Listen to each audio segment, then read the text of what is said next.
এই সংসারখানত গরিবে যদি থাকিস তাহলে এটি কিনা কাহয়তো গুরুত্ব না দিবে, আর যদি কষ্ট করিস তাহলে সবাই হাসিবে, কিন্তু জেলা এঠে সফলতা পাইয়া যাব সেলা সবাই মনে মনে জ্বলি যাবে।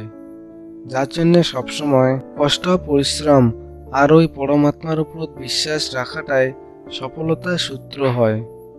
যেই মানসিটাই নিজের মনটাক নিজের অধীনত রাখিবার পায়, ওই মানসিটাই জীবনত যে কোনো করি দেখিবার পায়। যার জন্যে মনটাক নিজের অধীনত রাখাটাও অনেক কষ্ট হইয়া যায়। সুবিধা ধরার জন্য হওয়া সম্পর্ক খালি সুবিধা ধরার জন্য সাথত দেয়, কিন্তু মন থাকিয়া হওয়া সম্পর্ক শেষ নিঃশ্বাস পর্যন্ত সাথত থাকে। ভগবান শ্রীকৃষ্ণই কৈছিল, তোর পার হইয়া যাওয়া কালিটা তো মুই ঠিক করে দিবার নাপাম, কিন্তু তুই যদি বর্তমানত ভাল কর্ম করি যাইস তাহলে মুই তোর আইসা কালিটা অবশ্যই উজ্জ্বল করিয়া দিম। যার জন্য বর্তমান সময়টা অল্প হলেও ভাল কামত খাটেবার চেষ্টা করেন। যেই দিনটা থামা বুঝা পাইয়া যাম যে গরুত থাকা মানসিটার কোনো ভুল নাছিল, খালি আপনার চিন্তা উয়ার থাকি আলাদা হয়। যার জন্য আমার মনে হয় উয়ারে বোধহয় ভুল হইয়া আছে, আর ওই দিনত জীবনের সব দুঃখ দূর হইয়া যাবে। মুই এঠে হাসিয়াও দেখি নিছু, আর মুই এঠে কান্দিয়াও দেখি নিছু, আর কাকবা জীবনত পায়াও দেখিছু, আর কাকবা জীবনত হারিয়াও দেখিছু। আর ওঠে সব কয়টাতে এইটাই জানা পাইছু যে মানে জীবন এঠে উয়াই বাঁচিবার পায় যা এঠে একলাই বাঁচিবার শিখি নিছে।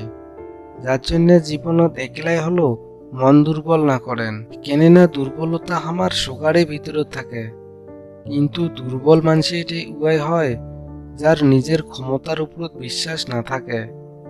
আর উয়াই এমন হইয়া যায় ভাগ্যর আশা করিয়াই বসি নয়, না হলে ভগবান উয়াক সহায় করিবে, না হলে অন্য কায়বাই আসিয়া উয়াক সহায় করিবে, সেলাহে উয়াই আগবাড়িয়া যাবার পাবে।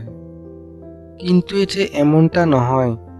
যে কোনো উদাহরণ তুই এতে না দেখিস না কেন, এই দুনিয়াখনত যে কোনো একজন সফল মানুষে উয়াই হইয়া যায় যার নিজের পরিশ্রমের উপর বিশ্বাস থাকে।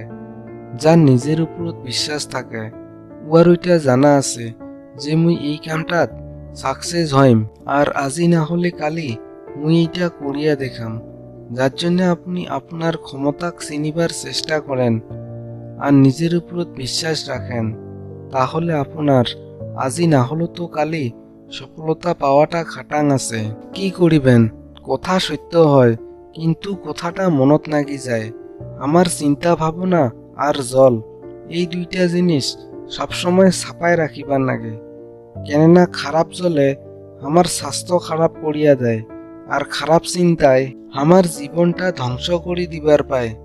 যার জন্য নিজের জীবনত ভাল ভাল চিন্তা ধরিয়া আইসেন, আর ওই চিন্তাগুলার সাথে আগবাড়িয়া যান, কেননা যত আপনি খারাপ জিনিসের বিষয়ে খারাপ বস্তুর বিষয়ে ভাবিবেন অতই আপনি নানানটা চিন্তাত পড়িয়া যাবেন, আর অতই আপনার মনের ভিতরত দুঃখী হইয়া নবেন।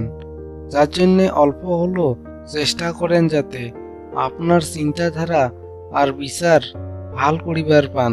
সবার শেষত বন্ধুগিলা ভিডিওখানত একটা লাইক দেন, আর ভিডিওখান লগ বন্ধুর সাথে শেয়ার করেন যাতে ভিডিওখান সবাই দেখিবার পায়। জয় মা কালী।